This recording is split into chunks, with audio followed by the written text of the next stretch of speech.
যবকৃতের তপস্যা। মহর্ষি ভরদ্বাজ এবং রৈভ্য দুই বন্ধু ছিলেন। ভরদ্বাজের একটি পুত্র ছিলেন, তাহার নাম যবকৃত। রৈভ্যের দুই পুত্র ছিলেন, তাহাদের নাম অর্ব বসু ও পরা বসু। রৈভ্য এবং তাহার পুত্রগণ অসাধারণ পণ্ডিত ছিলেন, এজন্য মুনিরা সকলেই তাহাদিগকে যারপর নাই সম্মান করিতেন। ভরদ্বাজ এবং যবকৃত তপস্বী ছিলেন বটে, কিন্তু তাহাদের বিদ্যা অধিক না থাকায় তাহারা তেমন সম্মান পাইতেন না। ইহাতে যবকৃতের মনে বড়ই ক্লেশ হইত। যবকৃত যখন দেখিলেন যে পণ্ডিত হইতে না পারিলে সমাজে মান লাভ করা যায় না, তখন তিনি মনে মনে প্রতিজ্ঞা করিলেন যে আমি তপস্যা দ্বারা অতি অল্পকালের ভিতরে অদ্বিতীয় পণ্ডিত হইব। এই মনে করিয়া যবকৃত গঙ্গা তীরে গমন পূর্বক চারিদিকে আগুন জ্বালিয়া আহার নিদ্রা পরিত্যাগ করিত ঘোরতর তপস্যা আরম্ভ করিলেন। সেই উৎকট তপস্যার তেজ ইন্দ্রের এতই অসহ্য হইয়া উঠিল যে তিনি আর যবকৃতের নিকট না আসিয়া থাকিতে পারিলেন না।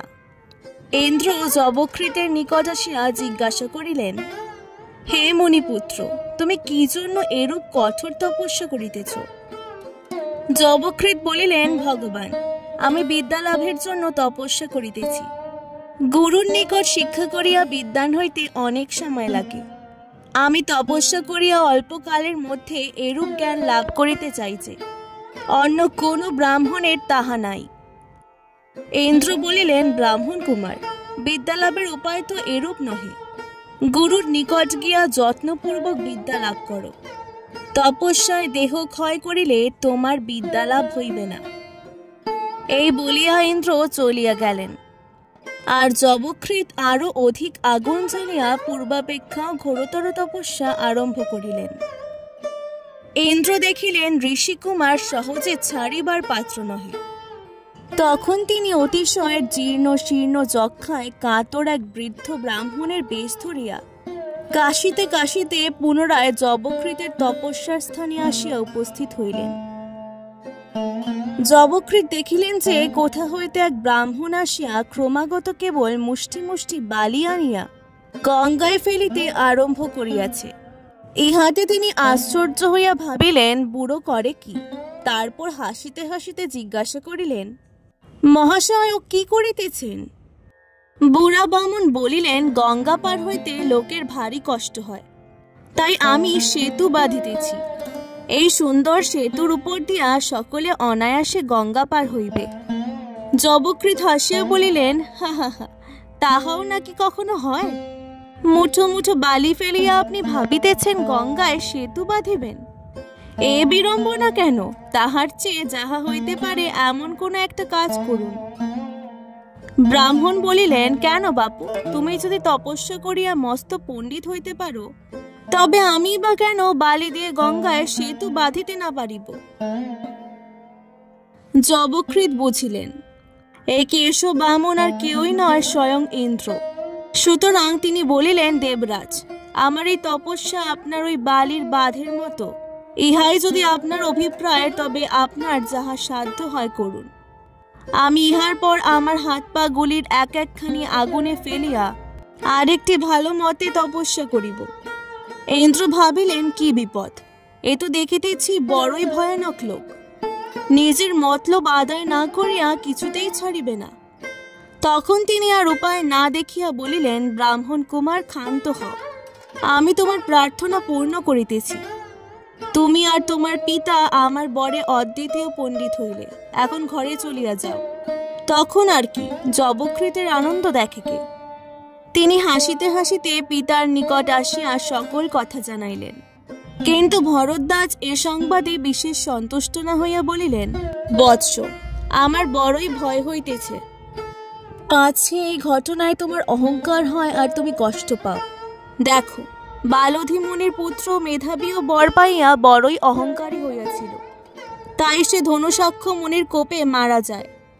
পূর্বে বালধির এক পুত্রের মৃত্যু হওয়াতে তিনি অমর পুত্র লাভের জন্য তপস্যা করেন। দেবতা বর দিলেন, তোমার পুত্র ওই পর্বতের ন্যায় অমর হইবে। যতদিন পর্বত আছে ততদিন তাহার মৃত্যু নাই। পর্বত নষ্ট হইলে তোমার পুত্র মরিবে। সেই অমর পুত্র হইল মেধাবী। সে নিজেকে অমর ভাবি অহংকারপূর্বক ঋষিদিগের অপমান করিত। একদিন সে ধনুষাক্ষের আশ্রমে গিয়া তাহার অনিষ্ট করিল। ধনুক্ষ তাহাকে ভস্য হও বলিয়া শাপ দিলেন, কিন্তু সে শাপে পর্বত নষ্ট হইল না।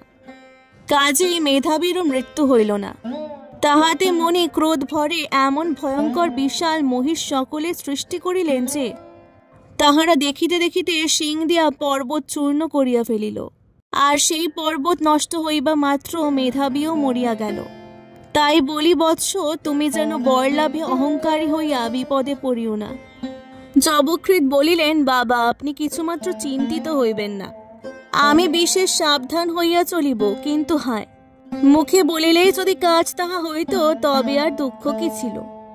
অল্প দিনের ভিতরেই যবকৃতের অহংকারে মণিগণ অস্থির হইয়া উঠিলেন। শেষে একদিন যবকৃত রৈভ্যের আশ্রমে গিয়া পশুর ন্যায় এমন জঘন্য অত্যাচার করিলেন যে তেমন অত্যাচার কেউই সহিয়া থাকিতে পারে না। তখন মহর্ষি রৈভ্য ক্রোধে অস্থির হইয়া নিজের মাথার একটি জটা অগ্নিতে আহুতি দিবা মাত্র তাহা হইতে অতি ভীষণ এক রাক্ষস জন্মিয়া শূল হাতে যবকৃতকে বধ করিতে চলিল। যবকৃত প্রাণের ভয়ে ব্যাকুল হইয়া ঊর্ধ্বশ্বাসে এক সরোবরের দিকে ছুটিয়া চলিলেন, কিন্তু তথায় উপস্থিত হইয়া দেখিলেন তাহাতে জল নাই। সেখান হইতে নদীতে গেলেন, দেখিলেন তাহাও শুকাইয়া গিয়াছে। সেখান হইতে তিনি তাহার পিতার অগ্নিশালার দিকে ছুটিয়া আসিলেন, কিন্তু তাহাতে প্রবেশ করিতে পারিলেন না। সেই অবসরে রাক্ষস আসিয়া শূল দ্বারা তাহাকে হত্যা করিল। ভরদ্বাজ সে সময় গৃহে ছিলেন না।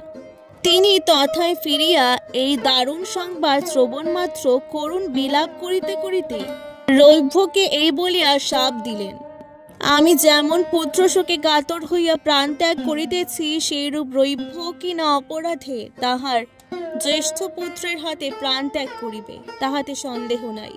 আবার তখনই নিতান্ত দুঃখের সহিত তিনি এ কথাও বলিলেন, হায়, পুত্র শোকে ব্যাকুল হইয়া আমি প্রিয় বন্ধুকে এমন শাপ দিলাম, আমার মতো দুঃখী এবং পাপী আর কে আছে। ইহার কিছুদিন পরে অর্বা বসু ও পরা বসু একটি যজ্ঞ উপলক্ষে কিছুদিনের জন্য বৃহদ্যুম্ন রাজার বাড়িতে যান। সেই সময় একদিন রাত্রিকালে কোনো কারণে পরা বসুর আশ্রমে ফিরিয়া আসিবার প্রয়োজন হয়। রৈভ্য তখন কৃষ্ণাজিন কালো হরিণের ছাল গায়ে দিয়া বাহিরে নিদ্রা যাইতেছিলেন, পরা বসু তাহা জানিতেন না। অন্ধকার রাত্রিতে সে কৃষ্ণাজিন গায়ে রৈভ্যকে দেখিবা মাত্র পরা বসু যারপন্যায় চমকিয়া গেলেন এবং হিংস্র জন্তু মনে করিয়া নিজের প্রাণের ভয়ে তাহাকে হত্যা করিয়া ফেলিলেন।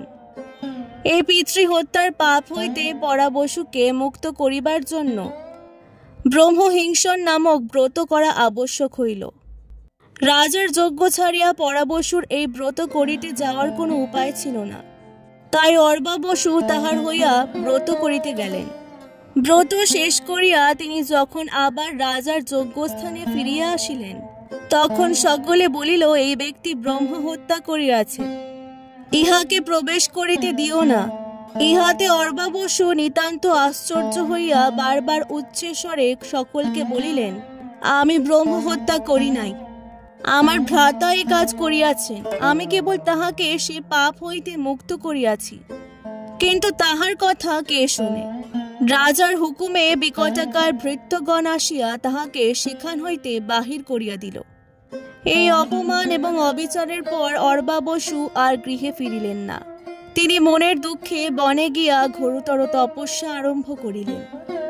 সেই তপস্যায় তুষ্ট হইয়া দেবতাগণ তাহাকে বর দিতে আসিলেন। তিনি করজোড়ে তাহাদিগকে বলিলেন, হে দেবতাগণ, আপনাদের যদি দয়া হইয়া থাকে তবে আমাকে এই বর দিন যে আমার পিতা আবার জীবিত হন, আমার ভ্রাতার পাপ দূর হোক, পিতৃদেব তাহার অকারণ হত্যার কথা ভুলিয়া যান, আর ভরদ্বাজ ও যবকৃৎ দুজনেই আবার বাঁচিয়া উঠুন। এ কথায় দেবগণ আনন্দের সহিত তথাস্তু বলিয়া সেখান হইতে প্রস্থান করিলেন। তারপর যে খুব আনন্দের ব্যাপার হইল তাহা আর আমি পরিশ্রম করিয়া না বলিলেও হয়তো চলিবে। মরা মানুষ বাঁচিয়া উঠিলে খুব আনন্দ প্রকাশ করাই তাহার পক্ষে স্বাভাবিক, কিন্তু যবকৃৎ তাহা করিবার পূর্বে দেবতাদিগকে ডাকিয়া জিজ্ঞাসা করিলেন, হে দেবতাগণ, আমি তো অনেক ব্রত করিয়াছিলাম, অনেক বিদ্যা শিখিয়াছিলাম, তবে কেন রৈভ্রের হাতে আমার এমন দুর্দশা হইল? দেবতারা বলিলেন, বাপু, তুমি বিদ্যালাভ করিয়াছিলে ফাঁকি দিয়া, আর রৈভ্য তাহা পাইয়াছিলেন অনেক যত্নে, অনেক কষ্টে, কুরুকে সন্তুষ্ট করিয়া। এইরূপ দুজনের মধ্যে যে প্রভেদ আছে তাই হয়তো তুমিও বুঝিতে পারো। সুতরাং রৈভ্রের নিকট তোমার পরাভব হওয়া কিছুমাত্র আশ্চর্যের বিষয় নহে। বোধ হয় এ কথায় যবকৃতের বিলক্ষণ শিক্ষা হইয়াছিল, কেননা তিনি যে শেষে একজন অতিশয় ধার্মিক ঋষি হইয়াছিলেন তাহার প্রমাণ পাওয়া যায়। লোকে সকল পাপ হইতে মুক্ত হইবার জন্য যবকৃতের আশ্রমে আসিয়া বাস করিত।